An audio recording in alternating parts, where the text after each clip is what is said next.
اعوذ باللہ من الشیطان الرجیم بسم اللہ الرحمن الرحیم یا ایہا الذین آمنوا اتقوا اللہ وابتغوا الیہ الوسیلۃ وجاهدوا في سبيله لعلكم تفلحون إن الذين كفروا لو أن لهم ما في الأرض جميعا ومثله معه ليفتدوا به من عذاب يوم القيامة ما تقبل منهم ولهم عذاب أليم يريدون أن يخرجوا من النار وما هم بخارجين منها ولهم عذاب مقيم صدق اللہ العظیم۔ حاضرین و ناظرین، یہ درس نمبر 468 ہے، 468، اور سورہ مائدہ کی 3 آیتوں کی تلاوت کی گئی، آیت نمبر 35، 36 اور 37، 35، 36 اور 37۔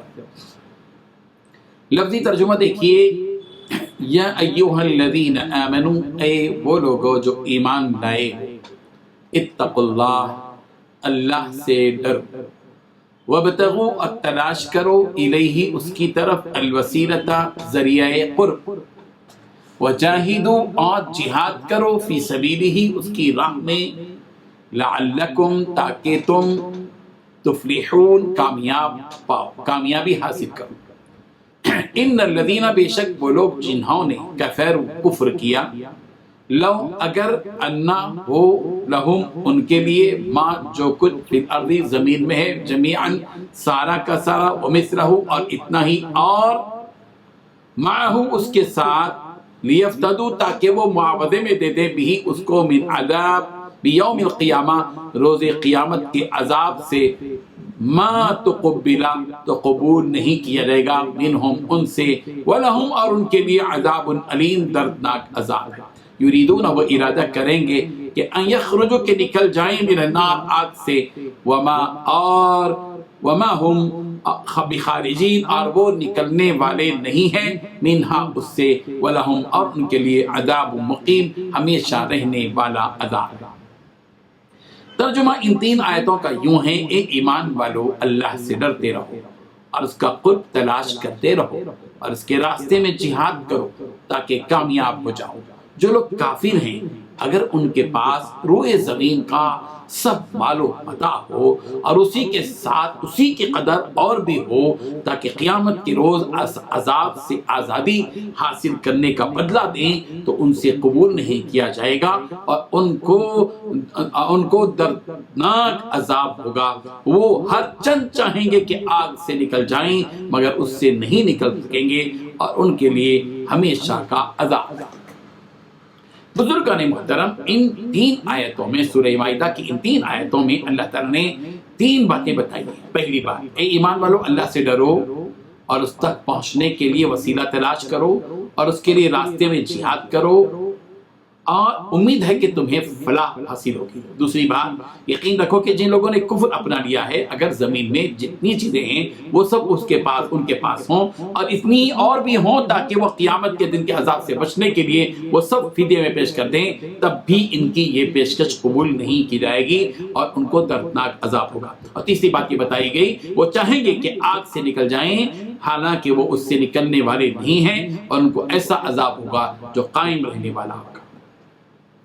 ان 3 آیات میں سے پہلی آیت کامیابی کے پانے کے 3 فارمولے اپنے اندر رکھتی ہے، کہ اگر آدمی یہ چاہے کہ وہ کامیابی حاصل کرے، تو کامیابی کے 3 فارمولے اس میں سے پہلی آیت میں بیان کیے ہیں۔ پہلی کیا ہے فارمولے؟ ایک تو یہ کہ اللہ سے ڈرو، دوسری یہ کہ اس تک پہنچنے کے لیے اللہ کے قرب کا ذریعہ تلاش کرو، اور تیسرا یہ کہ اللہ کی راہ میں جہاد کرو۔ یہ تین باتیں بتائی گئی لعلکم تفلحون، تاکہ تم کامیابی پاؤ۔ تو معلوم یہ ہوا کہ کامیابی کے لیے تقوی بھی چاہیے، اللہ تک پہنچنے کے ذرائع قرب، اللہ کے قرب اور نزدیکی کے ذرائع کو اختیار کرنا چاہیے، اور اللہ کی راہ میں جہاد کرنا چاہیے۔ یہ تین کام بتائیں۔ پہلا کام کیا ہے اس میں؟ اللہ سے ڈرو، اتقوا اللہ، اللہ سے ڈرو۔ قرآن مجید میں تقوی کا حکم بار بار دیا گیا ہے۔ سورہ بقرہ کی آیت نمبر 189 میں فرمایا واتقوا اللہ، اور اللہ سے ڈرو، لعلکم تفلحون، تاکہ تم کامیاب ہو جاؤ۔ معلوم یہ ہوا کہ تقوی کامیابی کا ذریعہ ہے۔ سورہ بقرہ کی اور آیت میں 194 میں 194 آیت نمبر میں فرمایا واتقوا اللہ، اور اللہ سے ڈرو، واعلموا، اور یہ بات جان لو، ان اللہ مع المتقین، کہ بے شک اللہ تقوی اختیار کرنے والوں کے ساتھ ہے۔ معلوم یہ ہوا کہ جو متقی ہوتا ہے اللہ اس کے ساتھ ہوتے ہیں، یعنی اللہ تبارک و تعالیٰ کی مدد کا مستحق ہو جاتا ہے۔